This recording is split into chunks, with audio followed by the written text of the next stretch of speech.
What do you need to qualify for an MFA? I think when you call yourself a writer, you're already qualified to apply for the MFA program.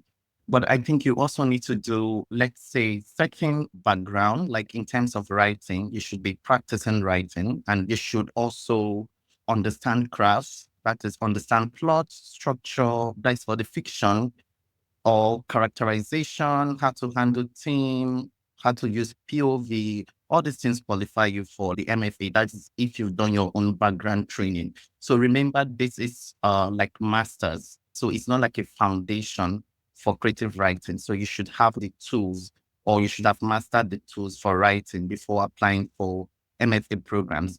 So to apply, then you need like your writing sample, your SOP, and recommendation letter. But I always advise people to spend time, especially if you're just graduating from university. Don't rush immediately to apply for the MFA program. Give yourself like a 1 year training, right? You can use 1 year to maybe to work on a manuscript, for example, before going for MFA, I spent 1 year working on a collection of short stories, right? And it gave me that moment to practice craft on my own, to practice that discipline on writing on my own with that deadline. So you need to practice first before you start applying, so that you can use like the MFA, since it's like a 2 year program, or more like a residency, for you to, like, let's say, workshop the manuscripts you have or you came into the program with. I would say discipline is one of those things, and you have to start practicing it. Just give yourself 1 year of training and just practice your craft. You're already qualified, but you just need to, let's say, develop that discipline as a writer. Anyone else want to jump in? Can you hear me? Yes. Okay, so I'd say the MFA is a time where when you deepen your consciousness with language, with subject matter, right? So Chibuike said you should have been practicing writing, and then you should have come very far. And then you tell yourself what next, and you want to advance in your specialty, and you want to deepen your consciousness in some way.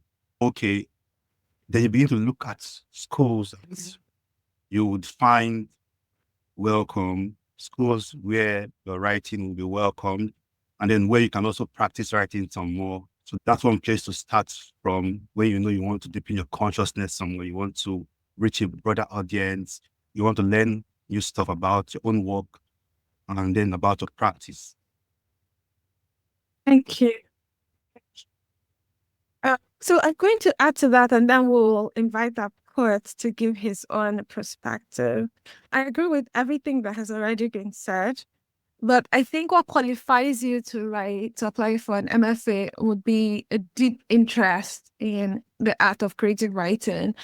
But also, and I would say it's important to get to a point where you feel like it's what you want to do for a very long time or for the rest of your life, or that's important to you. Often that would manifest as you applying to and having attended some training, like Chibuike said, maybe workshops, festivals, volunteering in the literary community, contributing in some way, and understanding what it means to be a writer, an active literary person. And people usually, I think when people ask what qualifies you, they want to know if you need any formal education. You don't necessarily need, I've seen very many people who have come from English backgrounds, but I've also seen people from philosophy, people who have degrees in chemical engineering, in psychology, in math, and computer science. So people come from all over and actually get into these programs and do very well. So your background, I would say it doesn't matter, but you would have to do your work and then figure out how to make yourself a unique person, like create a space or carve a niche for yourself in the space of creative writing. Ask yourself what it is that you have to say that nobody else has said in the way that you can say it, given your training, your experience, your expertise. And then think about how to bring that strength as a strength to the creative writing field and to your work as a writer. I think I will stop there. We'll have time to talk more about the writing sample. But for now, I think I'll just pass the baton over to Ugochukwu, our poet, so that he can tell us what qualifies a poet to apply. Thank you, Chioma. I think I quite agree with what you all have said. I think it still boils down to you being a practicing writer. And can you hear me? Yes. Yeah, Well yeah. done. It still boils down to you being a practicing writer and like knowing why you're why you wanna why you write. And also you could most of where you come to prove where you come to prove your interest or like how you qualify for an MFA happens in your SOP, because that's where you justify the moves or your poetic principles. And that shows the faculty that this person is really interested in the program. And then another thing is that I think some other things about having a bachelor's degree. I think some universities require that for you to have a bachelor's in order for you to qualify for an MFA. And there are other things like publications, fellowships, though those are like very subjective. There are people who get in without having any publication or fellowship or even workshop experience. So all of those things still boils down into like you knowing your craft, knowing why you engage in your writing practice and trying to prove that in your SOP. Ella, over to you.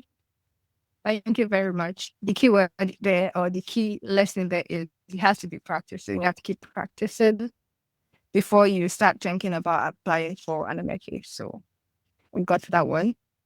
And next question would be, how do you know you're applying to a good or well-recognized writing program, especially if the writing programs are not popular? Sorry, could you repeat that question again?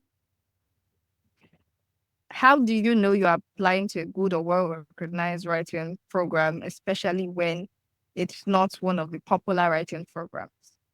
So I'll start and then pass the baton over to the other panelists. So for me, I would say it's important to look at the professors or the faculty and the program you're interested in, and the programs you're interested in.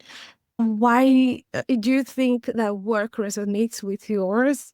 Take, for instance, if you like No Violets, We Need New Names, you probably like what she did with form, technique, style, and you think, if I worked with this woman, I would be a better writer. Then looking to apply to a program where she is might be beneficial to you. So it wouldn't matter if she's in a low-res program or if she's in an Ivy League program. You're just interested in practicing under her tutelage or learning from her. And that would be like one way to actually tell if a program is good for you, even though it's not popular. So another thing to also look out for, I've heard people say, and I agree, that it's important to look for programs that offer funding, because you don't want to go into debt for getting an arts degree. And so if the funding is good, chances are that you might have enough resources to live off of while you're building a portfolio, working on that big book. And you won't have to worry about the day-to-day challenges of making ends meet or basically finding basic necessities for survival. I think those are like my two main things: the faculty, who is in the faculty program, if the program is fully funded. And so I'll let other people talk, and if I get any more ideas, I'll check in. Okay, I'll let me. I agree with what Chioma has said. And one thing I'm planning is it's really good to know who have passed through the program. The people who have passed the program, like what was their experience when they were in the program. So you can reach out to past students and send emails to them asking about their experiences. And then also how much time would the program give you to write versus how much time you would be spending on reading to pass courses in literature. Some programs are very academic, and so you might be here for 1 year and you've not had time to write. So you look at the workload, the teaching load, and see if you can balance writing with fulfilling your responsibility as an MFA student. Also, you have to ask yourself and also ask people you are reaching out to if the program offers community, write things about community. Some programs might give you like good funding, but might lack in community. And that's also something you should want to know about. And then setting is also very important. The US is very large. Each school has its own distinct setting. So you want to ask yourself, can I live in, for example, in Ithaca where the weather is very cold? Can I live in Texas where it's always hot? For me, the reason why I chose my school is because it's very close to DC. And then I wanted to be around like DC. And then I wanted to also experience some culture in DC. So these are just a few reasons that you might look into a school for. Yeah, so let me jump in. I think one other thing, just to add to what everyone has said, I think it's to look at the kind of work the students from that program to produce. My program is being recognized as being like experimental, right? And so the kind of things we do here, or the kind of books we read, books that are more of like experimental. We read, should I say, traditional literature or traditional stories, right? But then we focus more on experimental work in terms of asking what makes crafts and understanding what pure craft is. So you just need to read the works of students from the program. It could be maybe just going to their bios to see maybe short stories they've published, and then to see if that writing, maybe just read 2 or 3 short stories from each student to see if you are in line with that kind of writing, right? So look at for the kind of work students from that program to produce. And also, yeah.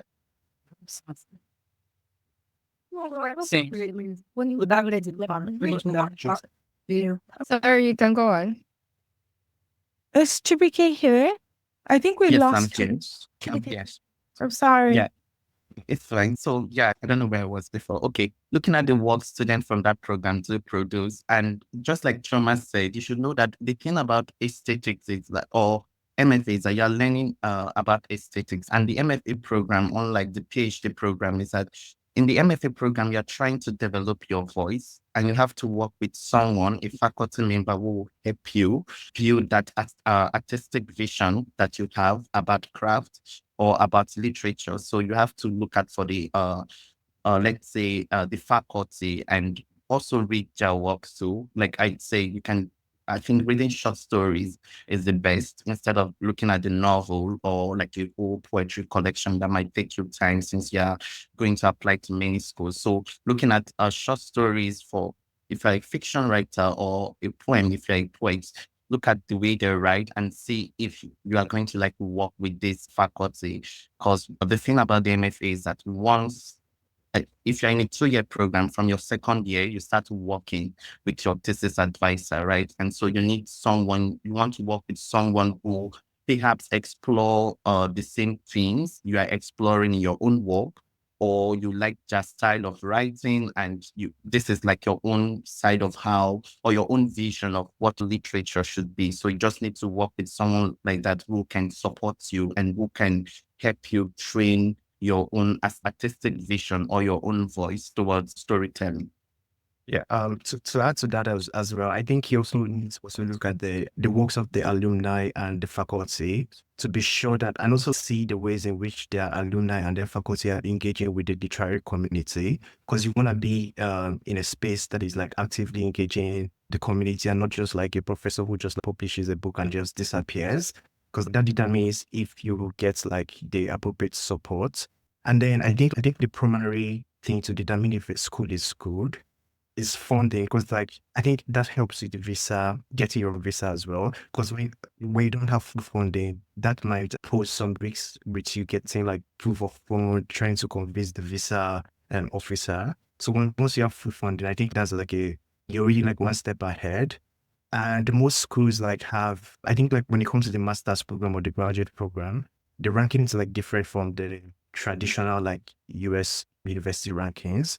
And so the only way you can, I think like one of the ways you can determine if a school is like actually doing a good work, or if they're reputable, is by looking at the an alumni, the faculty, just going through their website and seeing the MFA website and seeing what they're doing, if they have an active like community engagement, if they have where their students go. So some of them like they finish their MFA and then they get like a visiting professorship position. So that's like a very good, like a green flag if you're trying to decide if a school is right for you or not. Yeah, thank you. Thank you very much, guys. So I will pass over the baton to Ella. What's your next question? Okay, so when Tega mentioned the setting, I remember that we had a question that was asking specifically if it's possible to find MFA programs that in other places, not US, because we are all aware of the US MFA programs. Are there programs in like UK or even in Africa? Yeah, I think there should be like an MFA program in South Africa. They also have MFA programs in the UK. They also have MFA programs in Canada. But I think most of these programs outside the US are not fully funded. So students have to pay for it.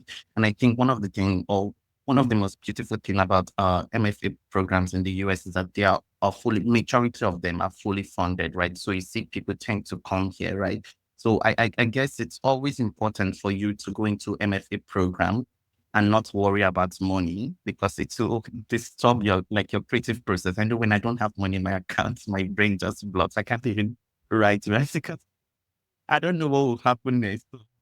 I want money in my account. So I think for the US, we have like fully funded MFA programs, like unlike other countries. So it's always best for you to look at for that fully funded. Do they have the money? And if you're going to work, what kind of job, right? So you don't spend 6 hours working and then having 1 hour to write. I think MFA programs is not, you don't just come to MFA programs trying to learn craft. You also take like literature classes, which can be very heavy in terms of reading academic papers too. And so imagine working and then attending classes and then writing to turning stories for workshop is going to disrupt like your creative process or how you work in that environment. So just if you're considering other programs outside the US, it's fine, but just make sure you know that they are fully funded before applying to them. Yeah, Yeah. I would say. Okay. Okay, Um, I would say that if you're considering programs outside the US, I think like it's important to also mention that once you make the plans of applying for MFA, I think for most people, you are deciding to fully commit to the writing career. And as for me, because I had a biomedical degree, and then I switched to writing, and I knew that maybe I got admitted for my MFA, I knew that was not going back, because that means I have 3 year gap in the sciences. And so if you're like anyway, I think like the US has the advantage of being the international center for like writing. You have so much connection with publishers, still get to reach other places. But then when you get your MFA from like other countries that are probably not fully funded, it's so hard for you to break into the international community. So you might have to think about that. What do you want to get out of your career? Because I feel once you apply for MFA, just know that you're committing to that. And writing is not like it's not something that sustains you. So you really want to find a place where you can easily get a career, where you can easily build a career. Okay, I agree with what has been said so far. I just want to list some schools in Africa that offer MA in creative writing. The schools in South Africa do not offer the MFA. The MFA is more like a Western invention. But then you can have schools in South Africa and some other African countries where you see the MA in creative writing. And if you want to look at some of them, I'm going to mention a few of them. In South Africa, University of Cape Town, they have a very strong MA degree in writing. University of Witwatersrand, also in South Africa, University of Pretoria, and Stellenbosch University. These schools offer some form of assistantship, but I don't think they can compare with the funding you'd get in the US.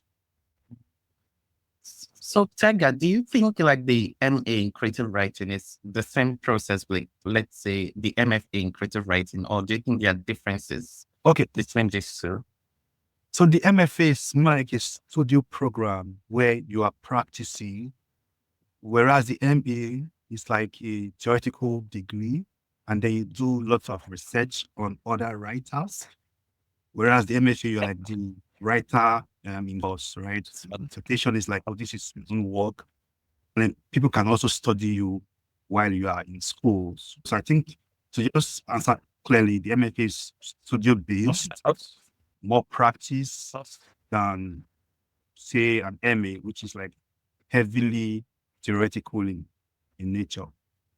Yeah, thanks, guys, for making that distinction. I was also going to say very many of the creative writing programs outside of the US are MA programs, and even some in the US. So you want to be careful. You want to be sure that, you're applying to an MFA and not an MA if what you're interested in is an MFA. Very many of the programs in the UK too are also MAs, but I think they now have more and more MFA programs springing up in different places. But the most popular one in the UK is the University of East MFA. It was an MA, and then they switched to MFA, and then they switched to MA. I don't know where they are again, but you might want to do your research to see if they are still an MFA program or if they're an MA program. And they've produced quite a great number of renowned writers. For instance, that's where Anne Enright graduated from. That's also where the person who wrote The Boy in the Striped Pants striped pajamas graduated from. And also thinking about Kazuo Ishiguro. You know that guy, right? The writer, yes. That's where he also graduated from. That's pretty much the strongest MFA or MA in creative writing program in Europe, I think. It's the most popular outside of the US, and their graduates actually compete favorably, but I think they fund only one person, and often it would be the only funded person that would be the most successful one. That's also where Ayobami graduated from too, and I think she got the big fellowship and funding as well.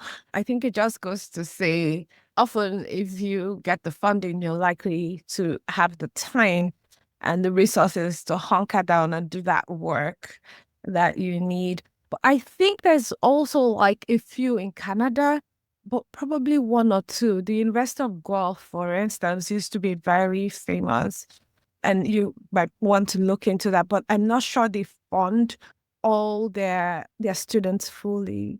They probably offer. The last time I checked, they were offering partial funding and then they had some scholarships here and there. I can see someone who has just typed the University of British Columbia too in the chat. So it's also some place to look into. But I know that Canadian schools are very competitive. My goodness. They're probably more competitive than US schools. I don't know why, but Canada has quite the great crop of writers. So it's something to think about as well. And I don't also think they waive application fees. I've never heard of a Canadian school waiving application fees when compared to US schools. And that's where I'll leave it and hand over to Ella or whoever else wants to add to what I've said. Just to add something briefly, the MFA is also seen as a terminal degree in the US. It means it's the highest in the field of creative writing. So if you get the MFA and then you have a book that is successful, you can get a university position as a faculty member. Whereas with the MA, you might not have the opportunity. Chibuike, you want to add to this? Yeah. Yes, let me add to that. What you said is true, but then I guess things are changing now that I have the PhD in creative writing. So I was in the job market last year because I graduated this year, but I was applying for a job position there. Of course, there are schools that allow you to apply. Sorry, not schools, programs that are seeking for assistant professors that want you to apply for these jobs without a book.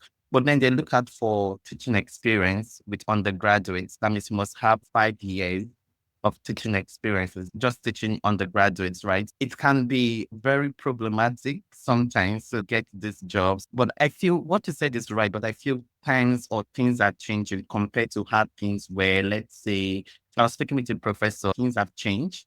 when it comes to MFA programs or how to get a job with your MFA degree. Like things were really working, let's say from 2003 or the 90s and the rest. But this time around, most students will have MFA degrees applying for PhD programs too, because the job market is already changing things too.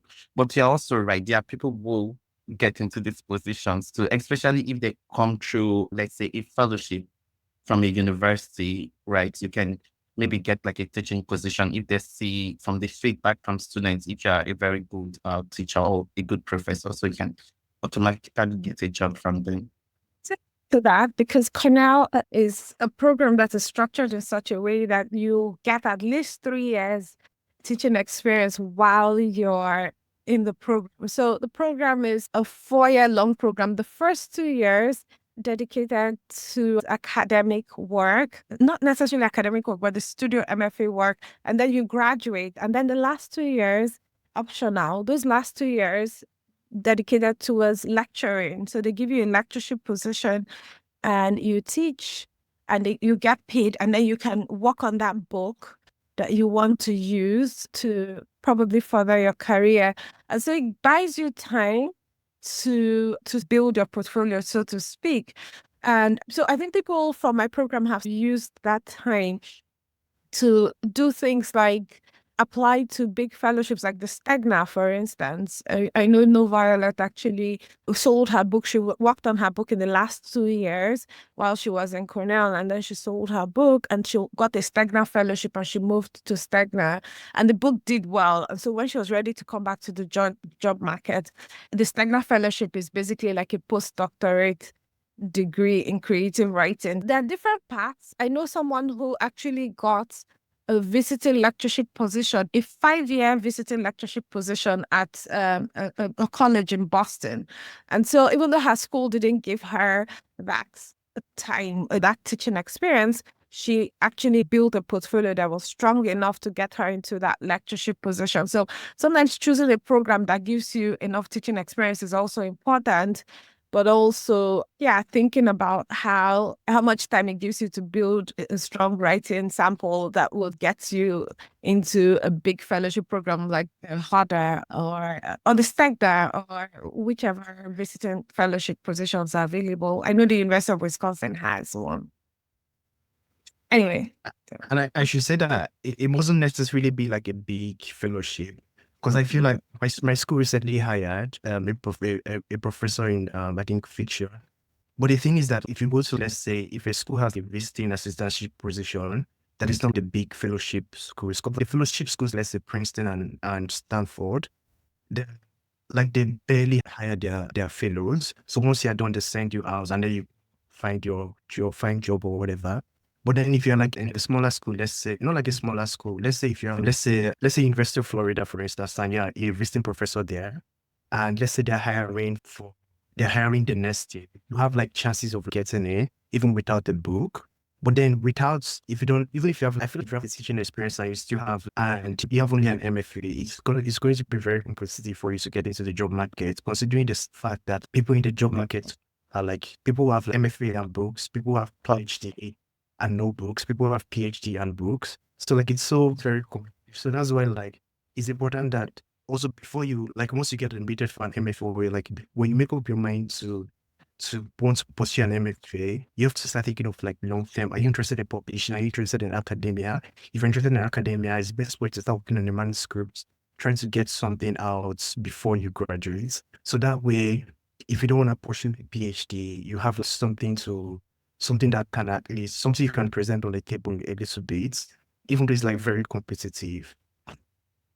Yeah, so there's something interesting from what everyone said so far. And I think it's that idea of looking at for what your program can give you after graduation. So if you're in a 2-year program or a 3-year program, is there like an extra year where you can maybe work, like Chioma said, where you can work on your manuscript and get like teaching experiences? So I think it's always best to consider all these things when you are choosing a program. Like what comes next after graduation? Is this a 2-year program? Would they give me like an extra 1 year or 2 year to work on my manuscripts? And also, if you're interested in getting a job, like a teaching job after your MFA program, I think it's always important for you to come into the program. Use this moment while you are applying for schools or doing your research, and while you are waiting for either acceptance or rejection from each school, to work on a manuscript, right?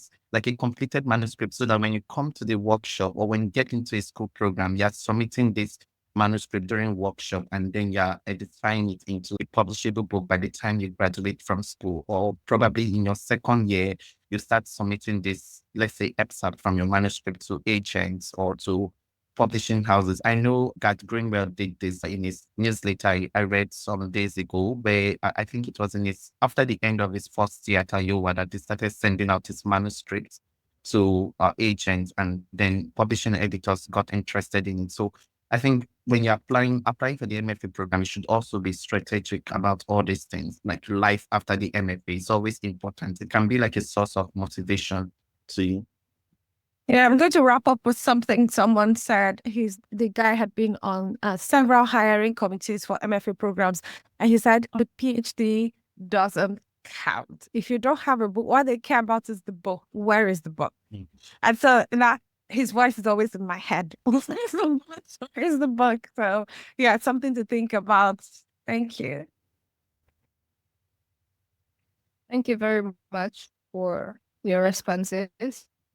So you mentioned how competitive it is to get into an MFA, and one of the questions was, how can I make my writing portfolio stand out when applying? So how do I ensure that when they see my work, they're like, okay, we will choose you first instead of the next person? So I would say like I think the writing portfolio is very subjective. I applied to 3 schools and I only got into 1. And the reason, I think like my writing sample spoke to my professor very well, one of the professors here. And then when I got here, it was like that our writing is so much in sync with each other. And I feel like and that's the way with like some persons also, they might not be able to get into the smaller schools, and then they get into Iowa. But then I think the major advice that most people give when it comes to writing sample is that like you should ensure to have like varieties, especially if you're in poetry. For instance, if your work is like very lyric, you should have like, at least in your writing sample, have a poem that is lyric, have a poem that is narrative, have a poem that experiments with form, just so that it shows the faculty that you can actually do more. And then I would also say that I would also advise that before you apply to a program, Google the faculty there, like Google the poetry faculty, read their work and see the kind of work they do. Like in my program, I think they're very much like narrative. And if you submit a lyric work, because like lyric works don't do well in the workshop that we do here. So I'm imagining someone who has all lyric poetry and then submitting the writing sample in the workshop. It might get through if one professor like stands for you, but I feel like that's not the vibe of MFA. So it's always important to read the faculty, their work, because that will tell you the kind of like interest they have. And then if they have like interviews where they talk about their work or like craft, I think that's also important. And then you can then try to look at your portfolio and see which of them would likely speak to or would likely draw the attention of the faculty. Yeah, just to add to that, I think also if you want your writing sample to be strong, I think you should submit something that you've workshopped like several times. Like not something new. Don't submit something you wrote like a month ago or 2 months ago, because I'm sure in the next 5 years, you're going to change something about the work. So you have to submit like a work that has stayed with you for a long time, that people have read, you have given feedback. I think that was what I did in my own case. I submitted like an old work and a work I wrote, let's say 5 months ago, or I think I started that work in January. So by May, I was done. So by November, when I was trying to turn in my work, I know I've stayed with that work for a very long time. So it's always best for you to turn in something that you know you've workshopped several times. You've given a lot of people to read, you've received feedback on it, not something new, because that will spoil your chances. And also, I think, like Ugochukwu said, read like the faculty work. So, for example, the work I turned in was about trauma. Right. And so one of my first workshop was with a professor who did this work, and whom I felt like, oh, maybe accepted my work or maybe got interested in my work, because the first essay we read was about writing trauma in fiction. So what matters again is not just how you're using the elements of craft in your work, but also how are you writing too? How are you writing certain things, right? How are you writing, let's say, the things of, let's say, womanhood, for example, or sexuality or gender issues, right? It's how are you handling these issues in your work, like social issues? Are you engaging with them? Is it something that is like repetitive, or oh, this is like a traditional way of writing about these things? But just think about a way of writing them. Like, how can you write trauma, or how can you write issues of violence in a work, right? So you just need to think of a way of writing about it. So what matters is not just how good you are when it comes to writing and using the craft element, but how you're writing like certain issues. And I think from one of my professors, one of the things that stood out for them when they were reading our work is the idea of like surprise. Surprise in the sense of like how you are making use of these elements of craft, like probably the idea of like structure. So since my program is more of like the experimental, or we read more of experimental books, like how are you handling structure in a way that does not tie to that Western idea of like plot structure? So it's also part of this. So like Ugochukwu said, this program is more of like narrative. So it's always good for you to read these professors who are going to read your work, because they are the first set of people that will read your work and decide to see which of them fits your standard for writing. I'll just jump in and follow from what Chibuike said about how you're handling subject matter language. It's important to present something very new to the faculty, like something that is uniquely can be singular, and also the MFA is pretty avant-garde. So if you can bring in something that is really creative, is bringing a new approach to old form, it's something that can really persuade them. I'll also emphasize that it's good to also share your work with people. I remember when Chibuike read my SOP, we met online on workshop platform, and then I still remember their feedback, and they were like, your SOP is very good, but I feel you're a bit reticent. You're very guarded in thinking about some issues that I feel can really buttress your point. I also sent my samples to Chioma, and Chioma gave me her feedback. So it's very good you find community before you get into the MFA program. Reach out to people whose writing you really admire. It could be maybe your friends, and or you could just reach out to maybe a writer that you've read and thinking, I'm playing for this program. And since you've passed through this program, I want you to tell me my writing has any fighting chance. And then get feedback and work on your feedback. Yes, that's what I would add. Yeah, thank you so very much. I'm glad we spent so much on the writer sample, especially because the writer sample is the most important part of your portfolio. When I got into the MFA program at Cornell, one of the first questions I asked my professors was, what do you consider when choosing applicant? Like, what's the most important thing for you as a professor who has read slush piles for over 30 years when choosing who gets into the program and who does not? Do you know what she said? The number one thing is a strong voice. And I'd heard that before, but it's just hearing it from her shook me. I remember the first time I heard that professors wanted a strong voice, the first thing I did was think, what does that mean? And I said, yeah, I think it would be voices that have stayed with me. They're writing about something. You're not necessarily interested in what they're writing about so much as how they're writing it. And I think it's something Chibuike has said with regards to experimentalism. And also, Tega had said something about the program being very avant-garde and then leaning towards very avant-garde writing. So are you writing about the thing in the way that everybody else has written about it? Are you writing about it in a fresh way, in a fresh voice, from a fresh angle? Another advice that I would like to give is look for something. I think it's a piece of advice that I got from someone who we all know that I don't want to mention again because I'm tired of mentioning them, is find something that has done well in the slush pile, right? So if you've submitted something to a competitive magazine and you got good feedback from the editors out of maybe thousands of entries, then chances are that that sample stands a good chance. And that was one thing I did. I chose a writing sample that had stayed with me, but had done well with editors, not just in my country, but abroad in other countries as well, and had done well in very competitive fellowships. And so I brought that work out and thought, okay, yes, I can see this has a strong voice. How can I improve it? How can I make it better?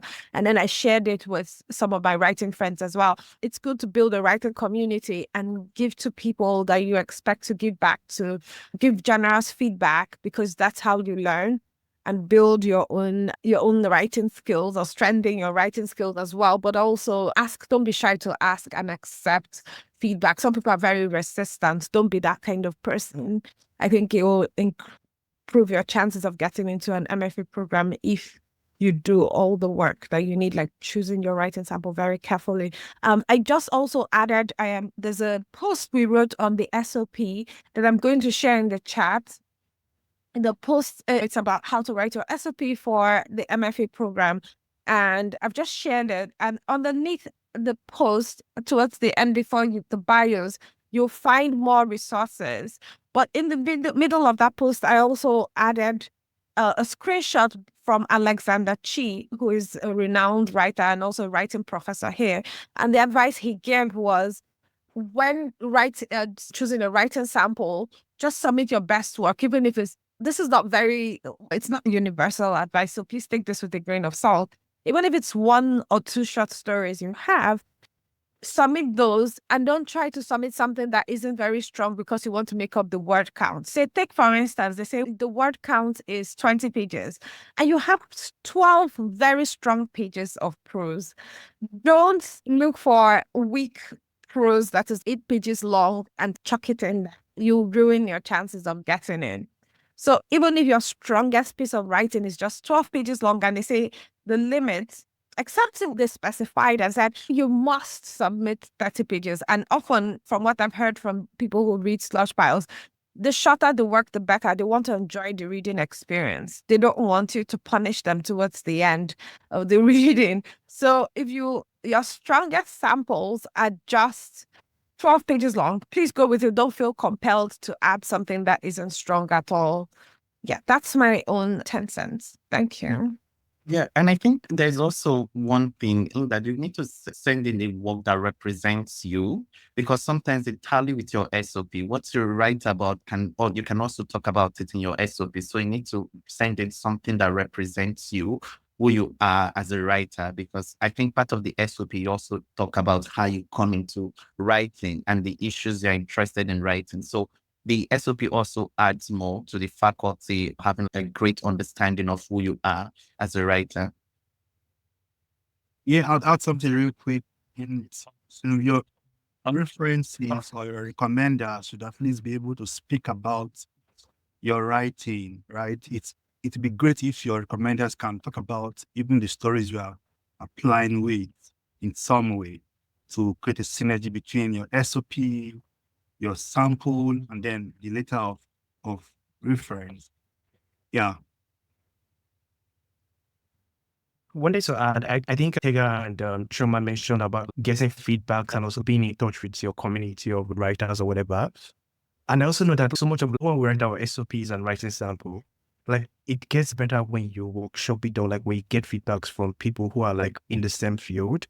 And one advice I wanted to give is that, although it might be late now, but like for those applying next year, is that if you plan on giving your sample to someone to read, it's best for you to have your SOP and your writer sample at least done by January, and then, or like January, February, and then the month before August, you would like send that out to like people in MFA programs, your friends that are like in academia, to help workshop, because that's the best time to get everyone, because like people have like less workload.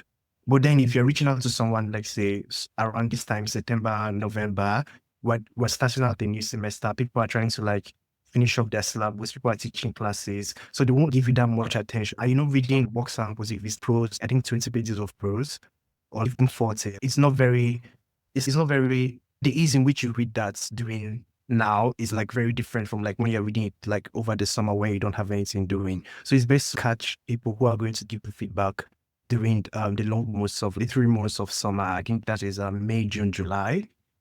Ella, over Okay. to you. What's the next question?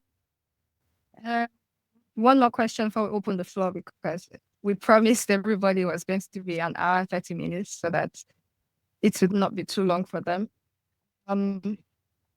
So what are the most common mistakes applicants make that can be avoided, both for poetry, specifically for poetry, and also for prose and non-fiction also? So I would say, I think the first step is application. I would say like applying to schools that are not fully funded. Like even if the funding is not clear on the page, don't bother, except you have money somewhere else. Because like when you get the offer, you're excited, and then you start dealing with the preparing for your visa, and then you know that, oh, you need this, you need to convince the visa, whatever. So like it's best for you to begin first with schools that are like fully funded. And then like nowadays, the economy and everything, you just can't apply to 20 schools or like 10 schools, because like things are like very expensive. So if you're going to narrow it down to, let's say, 4 or 5 or even 7, just apply to schools that you could get like an application fee, schools that you could afford the application fee, that you can afford the application fee. Then once you get offers, then you can begin to narrow down and see, oh, does this school align with my choice? And another mistake a few people do is their SOP. If you're trying to be very like pretentious, so for instance, as you read the faculty's work and then you're like, my work resonates with yours. So that's like a very broad statement.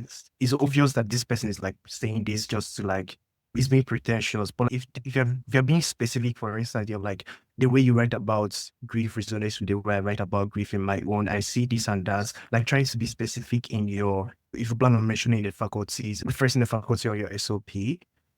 So it's best for you to be specific. And then I think like with the writing sample, just make sure that you actually workshop or like you send your writing sample with friends, your SOP with friends, because that would help polish it. You don't want to like doing like your first draft or even your second draft to the application. Because like most of these applications are like very competitive. I think my school gets up to like 300 applications, and then they only admits only 4 poets. So you can imagine how competitive it is. I'll Yeah. add the ideal guidelines. Make sure you understand the guidelines for application. I think it's important, just like how you send a work to a literary magazine. If a program requires you to turn in, maybe gives you the maximum of 70 pages, make sure you follow that. If the SOP is, let's say, the maximum is 2 pages or the maximum is like a page, make sure you stick to that. And also, I think you should also do a background check of what the program requires from you, because most times you're coming into this program and they're admitting you to either teach or to edit for their journal. So you need to understand what kind of program you're going into. Is it a program? What kind of job or services they require from you? Right? Most program give students the benefit to edit with or to edit their university journal. So if you're not interested in teaching, you should take note of this. Are you required to? What can you do apart from teaching? Is it to edit the journal or to work as a journal editor? It's always important. And also to know what kind of, let's say, workload is required in terms of like school. So are you going to take literature classes or classes rather from the English department, or are you going to take classes outside the English department? So I know in my own program, we are allowed to take classes outside like the English department, and I've been taking classes from the gender studies department because I work with issues that have to do with gender and sexuality. So that has been very helpful for my thesis. So it's always important for you to ask yourself, can you take classes? Just look at the program list. Can you take classes outside the English department, or are you going to take classes from the English department only, so that you don't get like regrets once you are inside the program? So in general, it's always go for programs so that once you get accepted, you're going to attend that program because you understand the requirements for it. Okay, I'll just jump in quickly. I agree with what everyone has said, especially Chibuike. So you want to know if this program is academic or like studio based. My program, for example, I'm in the University of Maryland. They don't let us go outside the department to take classes. So for the first 2 years of the program, you have to take serious courses in literature, like lots of theory, and it could be frustrating for people who do not have any background in literature. So you want to know if they would let you go outside department, etc. And also to past and current students and take their feedback seriously. You let them know, okay, I want to really know about the program. Everything you tell me is confidential. And whatever they tell you, please take it seriously. There's some advices I got before I got to the program that I was just desperate to leave Nigeria. And I wanted more money. So I got into lots of schools. I was going for the school that would give me thousands of dollars. And had I known, I would have been a bit circumspect. And I would have taken the feedback from some person that took it to me before I put it there.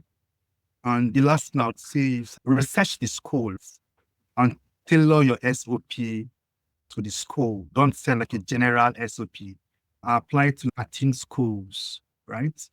And then I had to spend at least 6 months, like trying to crack my SOP to shoot which school and call your SOP specific to that program. It talks about the opportunities that the program is offering, and then it also sells you on who is very suitable for that program. So when the faculty is reading, they know this person has done the assignment and he's made for us. It also gives you some form of confidence that, oh, I'm going to get into these programs because I have read what they want, I have done my best, and I have put my application forward. Yeah. Thank you. Dude, I think everything has already been said. The only thing I'm going to add is because many of us here, and this webinar is tailored towards international students or people who will be international students when they come here or when they move to any MFA program. And chances are that you will have an awful lot of money. And even if you have an awful lot of money somewhere, you probably want to save it for flight tickets and a decent rent. You want to pay rent in a decent neighborhood when you get here. And so money is actually a huge factor. So I think what I would advise is that you apply to schools that waive application fees or schools that don't have any application fee for the first round of applications. And I mentioned some of those schools in that document I shared in the chat. There's a post on the chat. I'm going to pull, I don't know if you guys can see it in the chat. It's called Resources for MFA Applicants. Actually, that post was written originally to help guide students who wanted to write their SOPs. But I also added like another segment towards the end of the post that's titled more resources for MFA applicants. And underneath that, you will see a Google Sheet where a sort of curated resources, and it would have answers to many of the questions you would have, including which schools waive application fees, which schools don't require application fees for the first round of applications. While it's good that you should do all that research and everything, I think it's also important to leave some things to chance, and you lose nothing if you apply to a school that doesn't require you to pay any application fees for the first round, or at least for applications throughout, because I think I applied to one of those schools and I got in. And they said to proceed, you have to pay. I was like, I want that fee waived for the second round. And they're like, yes, we'll waive it. So usually when they waive the application fees for the first round, chances are that they will also waive it all the way. Even though I didn't eventually go to that school because Cornell offered like more money and everything.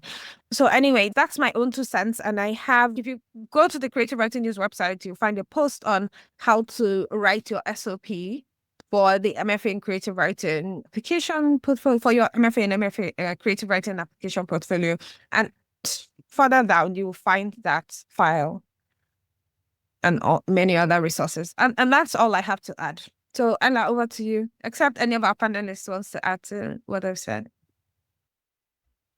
Yeah, I think I should add also that if you're interested in academia, like if you want to be a professor of creative writing, I feel like programs that are like academic based are like much better than studio based programs.